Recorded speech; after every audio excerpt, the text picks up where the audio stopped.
All right, guys, some more monitors with Rob again. Boom! We're checking out some teen-egg albino water monitors. So Nerd was the first people in the world to breed the teen-egg albino water monitors and produce them. This guy right here, his name is Thor. I think he's coming up on like 8 years old now. You can see, super friendly. He's one that we raised up and produced from here. And he's just really great. He's just napping in the towel. He's going to sleep. It's pretty much nighttime here. Yeah. So he's just getting ready to go to sleep in here. And then we got his girlfriend down the bottom. Down over here, her name is Squiggles. She's really great. She's probably about 6 years old, but she's another one that we produced here. She's one that we had sold to a customer, and then they sent her back to us because they said she was too mean. You can see she's so mean. But they had done some damage to her tail, so her tail's a little messed up. She's still super friendly, but she does have a little bit of a wonky tail, which is how she got her name Squiggles. But she's like awesome. She's really great. That's my foot. Smelling your shoe. Trying to check everything out. What are you doing? How are you sleeping in there? So we do have two different types of albinos here at Nerd. We got the T-positive albinos, and then we have the T-negative albinos. Kevin had purchased the first albino, I believe, was a T-positive, and then another one popped up. When the T-positives and the T-negs are adults, they look very similar. They have like kind of a yellow and white look to them. But when they're babies, it's very easy to tell the difference. But they were pretty big animals when Kevin had initially got them. So he thought they were the same kind of monitor, bred them together, and figured out he produced double hets, so they're not compatible.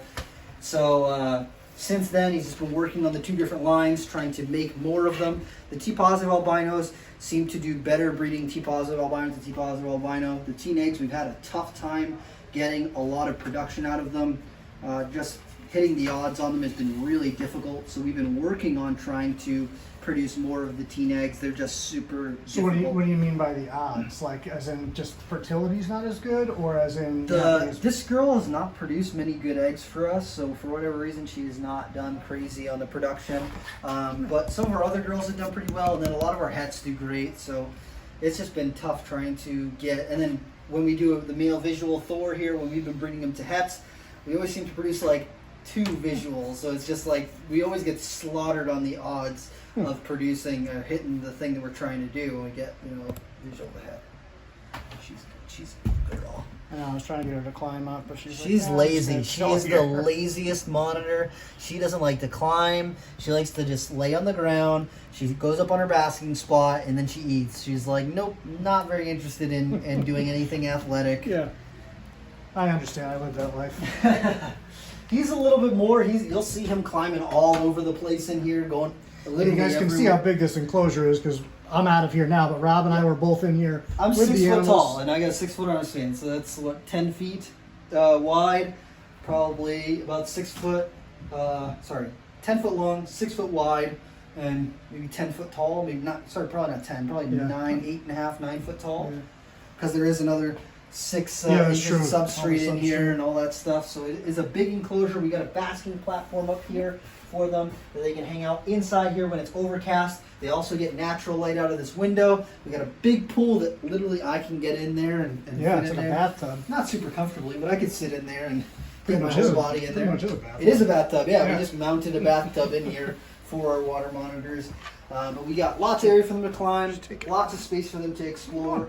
We do see them all over the enclosure. She usually hangs out to the lower part, but she does climb all over in here. Yeah. He's all over the place in here, so they. We were here a lot of earlier. space. They were both in the tub. Yep, they were both in the tub, and then when I came in here earlier today, he was laying up there, and she was hanging out in the tub. So the more that you watch them, the more you see them doing, really. Yeah.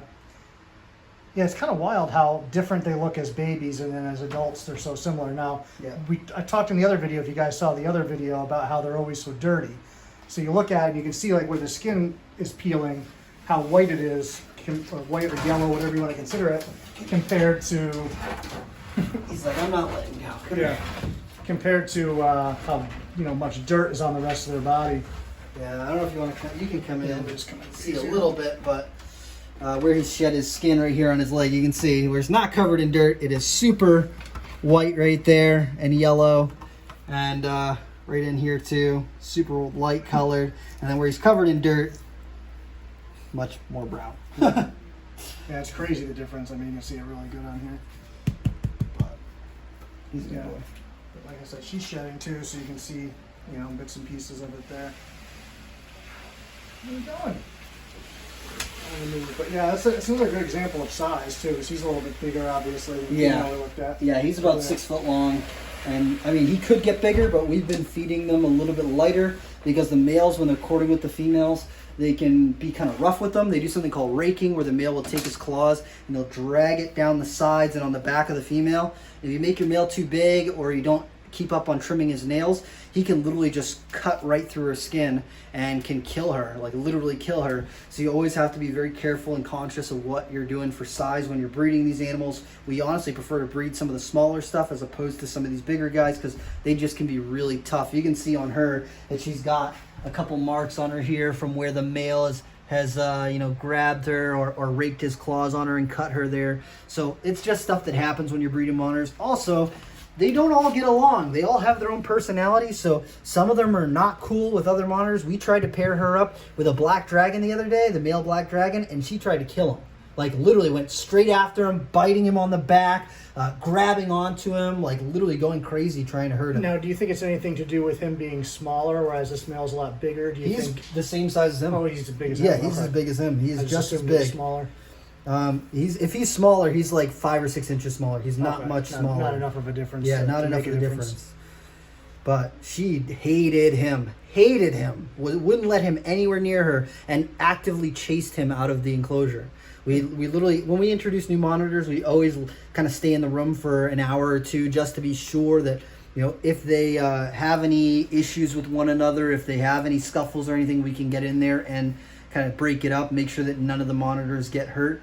But yeah, when we put that black dragon in with her, she was not having it. She like literally chased them, went after him. The pupils completely dilated, trying to bite his neck, trying to bite his back. Would not leave him alone. And he's a big softy. He doesn't care at all. So he was just like running away because he didn't want to get hurt. But she was not letting up. And we tried to put some blockades in there just so that she can get used to his smell and everything. We used a third-party cage, so it was not some cage that she's been established in, so it's not her territory. It wasn't, you know, there's no other males in there, it's just her, but still, she was not having it at all. Very interested in feet. Yeah, there's a lot of different smells, especially when you're walking around the facility. Oh, yeah. You get all different smells all over your shoes and stuff. They are all for that. He's like, I am out for the night. Oh yeah, it's nap time here. It's nighttime here. It's hot in here. It is too hot. So yeah, so once again, keep in mind, if these are something you're interested in, time, space, and money. Time, space, and money. You gotta have a lot of all three. Yep. Yeah, there's no cutting corners, and this is, you know, it's a really nice size enclosure for them. They have plenty of room to do what they want to do.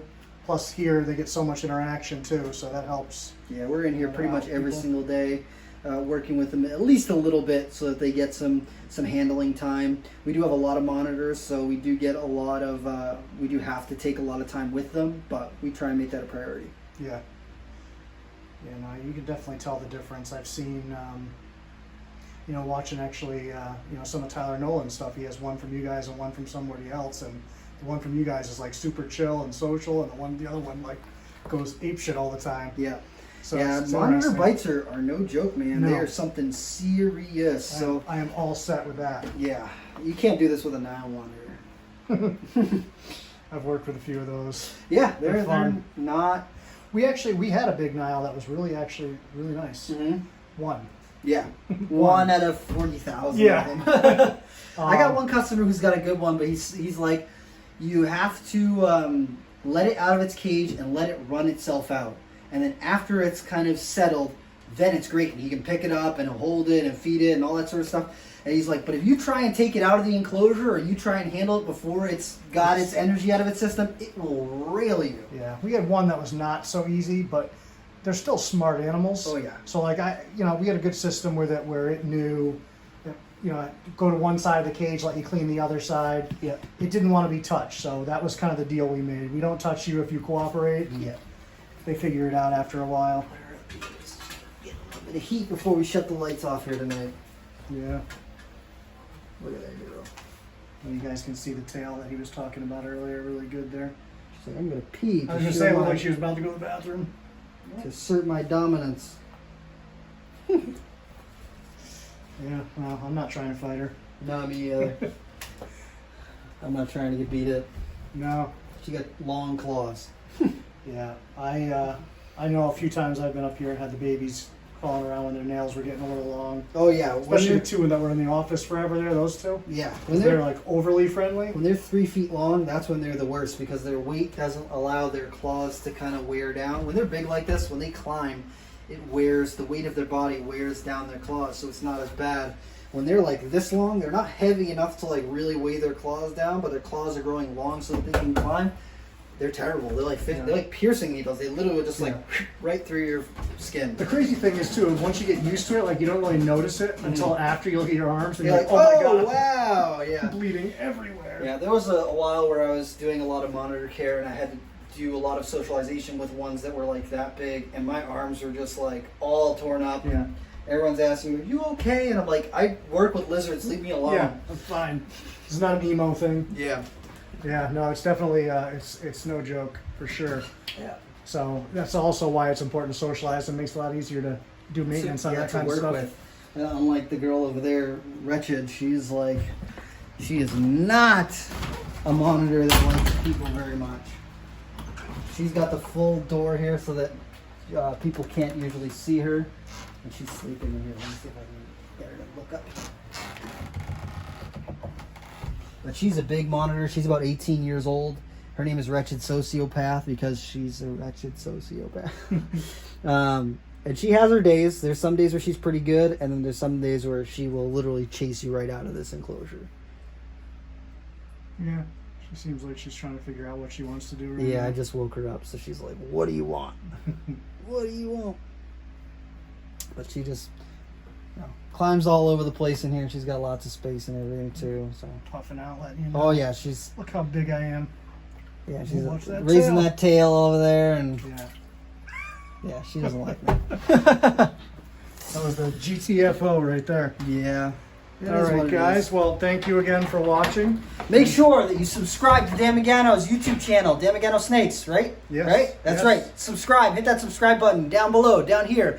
And smash that like button. Turn on your post notifications. You'll see lots more And cool start things. harassing Rob and telling him to do more videos on his channel. Yeah. He needs to do more. Once in a while, you get one. All right, guys. We'll see you. Soon.